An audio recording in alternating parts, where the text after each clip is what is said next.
নমস্কাৰ সকলোকে মই স্বাগতম জনাইছোঁ মোৰ চেনেলটোলৈ। আজি মই আপোনালোকৰ বাবে এটা সন্দেশৰ ৰেচিপি আগবঢ়াইছোঁ। মই 1.5 লিটাৰ গাখীৰ এটা চচপেনত গৰম কৰি লৈছোঁ। গেছটো মিডিয়াম ফ্লেমত ৰাখিছোঁ আৰু গাখীৰখিনি যাতে ছাইডত লাগি নাযায় উতলোতে, সেয়ে হেতাৰে লৰাই আছোঁ। এয়া গাখীৰখিনি প্ৰায় উতল আহিব ধৰিছে। বেছি দেৰি পকাই থাকিব নালাগে, অলপ উতল আহিলে গেছটো অফ কৰি দিছোঁ আৰু গাখীৰখিনি মই 5 মিনিটৰ বাবে ৰাখি দিছোঁ।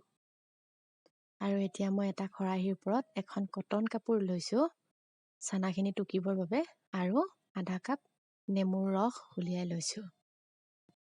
গাখীৰখিনি থৈ দিয়া 5 মিনিট হৈ গৈছে। এতিয়া মই নেমু ৰস দি এনেদৰে লৰাই দিম। অলপ অলপকৈ দিছোঁ নেমু ৰসখিনি।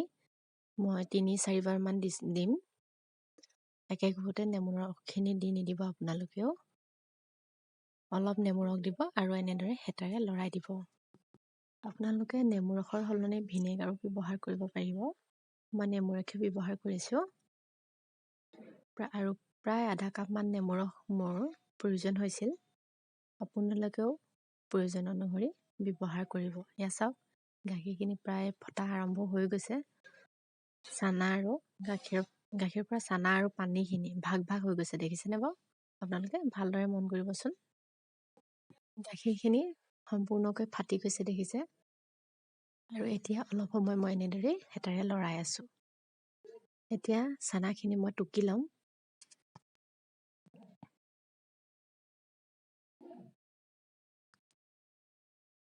আৰু এনেদৰে চেপি দিম যাতে চানাৰ পৰা পানীবিলাক ওলাই যায়।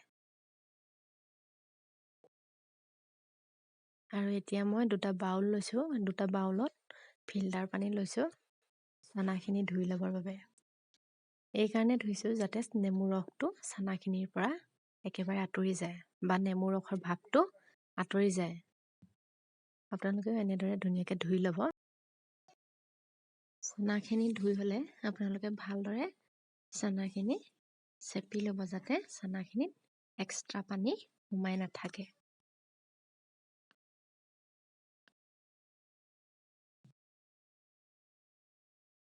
এতিয়া চানাখিনি মই উলিয়াই ল'ম। এইখিনি চাওক, চানাখিনি পানী একেবাৰে নাই, ইয়াত এক্সট্ৰা পানী নাইকিয়া কৰি ল'লোঁ।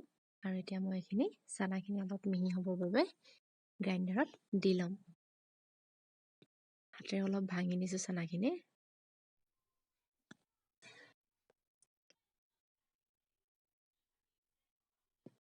এইখিনি চাওক, গ্ৰাইণ্ডাৰত দিয়াৰ পাছত অলপ মিহি হৈ পৰিছে চানাখিনি।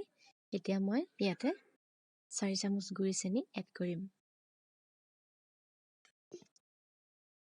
আপোনালোকে প্ৰয়োজন অনুসৰি চেনিটো ব্যৱহাৰ কৰিব পাৰিব। আৰু অলপ গাখীৰ দি দিছোঁ আৰু এইখিনি অলপ চামুচেৰে মিলাই আকৌ মই গ্ৰাইণ্ডাৰত দি দিম। চাওক, গ্ৰাইণ্ডাৰত দিয়াৰ পাছত পেষ্টখিনি একেবাৰে মিহি হৈ গৈছে। আৰু এতিয়া মই এটা কেক বনোৱা টিফিন লৈছোঁ আৰু টিফিনটোত মই অলপ গৰু ঘি সানি ল'ম। চাৰিওফালে ভালদৰে সানি ল'ম যাতে পাছত উলিয়াবলৈ সুবিধা হয়। গৰু ঘিৰ সলনি অলপ ৰিফাইনো দিব পাৰে। মই গৰু ঘিয়ে ব্যৱহাৰ কৰিছোঁ। ঘিখিনি সানি লোৱাৰ পাছত এতিয়া মই পেষ্টখিনি দি দিম। ভালদৰে চামুচেৰে এনেদৰে দি দিছোঁ আৰু সমান কৰি দিছোঁ ওপৰটো। আৰু এতিয়া মই এটা চচপেন লৈছোঁ। চচপেনটোত অলপ পানী দিছোঁ আৰু এডাল ষ্টেণ্ড দিছোঁ। এতিয়া পানীখিনি মই অলপ সময় উতলিবলৈ দিম। এয়া উতল আহিছে।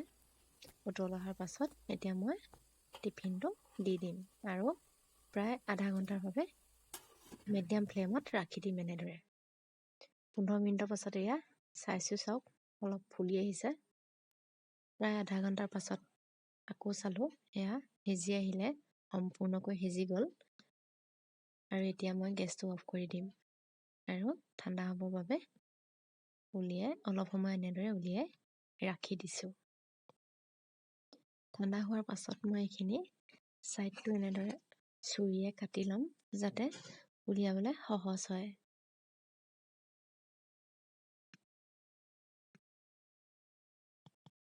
এতিয়া এখন প্লেটত মই উলিয়াই ল'ম। এয়া উলিয়াই লৈছোঁ আৰু নিৰ্দিষ্ট জোখত মই কাটি ল'লোঁ। কাটি প্লেটত এনেদৰে সজাই দিলোঁ। চাওক কিমান ধুনীয়া হৈছে সন্দেশখিনি। আপোনালোকে এনেদৰে ফ্ৰিজত থৈ প্ৰায় 4-5 দিনলৈ খাব পাৰিব। আপোনালোকৰ যদি মোৰ এই ৰেচিপিটো ভাল লাগিলে তেনেহ'লে আপোনালোকে প্লিজ এবাৰ মোৰ চেনেলটো ছাবস্ক্ৰাইব কৰি দিব। লগতে ৰেচিপিটো কেনেকুৱা পালে জনাবলৈ নাপাহৰিব। ধন্যবাদ।